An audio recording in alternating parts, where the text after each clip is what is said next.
Viral polisi bagi-bagi uang ke tukang becak hingga ojek, syaratnya harus pulang ke rumah.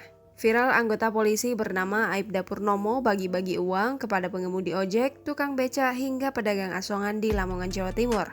Tak tanggung-tanggung, total nominal yang diberikan Purnomo mencapai 10 juta rupiah. Meski membagikan uang, Aibda Purnomo tetap memberikan syarat kepada penerima. Target bisa mendapatkan uang jika mau pulang ke rumah. Diketahui, Purnomo membagikan momen ini lewat kanal di YouTube miliknya Purnomo Belajar Baik pada Jumat 16 Juli 2021.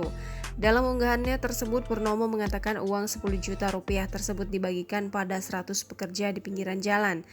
Para pekerja yang telah mendapatkan bantuan diminta Purnomo untuk langsung pulang. Beberapa di antaranya yang beragama Muslim diminta Purnomo untuk menyempatkan menunaikan ibadah sholat Jumat terlebih dahulu sebelum pulang. Dikonfirmasi tribunnews.com pada Jumat 16 Juli 2021, Purnomo mengatakan uang dengan nominal ini dibagikan kepada para abang ojek, tukang becak, dan beberapa orang yang masih bekerja di tengah pandemi ini. Meski tidak dijelaskan Purnomo berapa nominal pembagiannya pada tiap orang, namun uang 10 juta rupiah ini telah dibagi rata kepada para pekerja di pinggir jalan.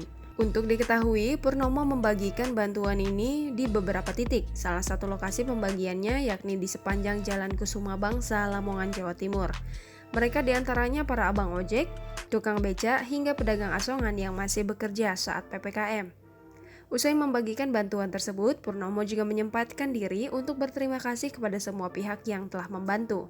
Dalam kesempatan yang sama, Purnomo juga menyampaikan alangkah baiknya jika tidak ada rasa saling menyalahkan baik antara sesama masyarakat maupun masyarakat dengan pemerintah. Oleh karena itu, Purnomo mengajak seluruh masyarakat untuk terus mendukung kebijakan pemerintah, yakni dapat mematuhi aturan pemerintah dalam penerapan disiplin protokol kesehatan, vaksinasi, dan tetap di rumah apabila tidak ada keperluan mendesak.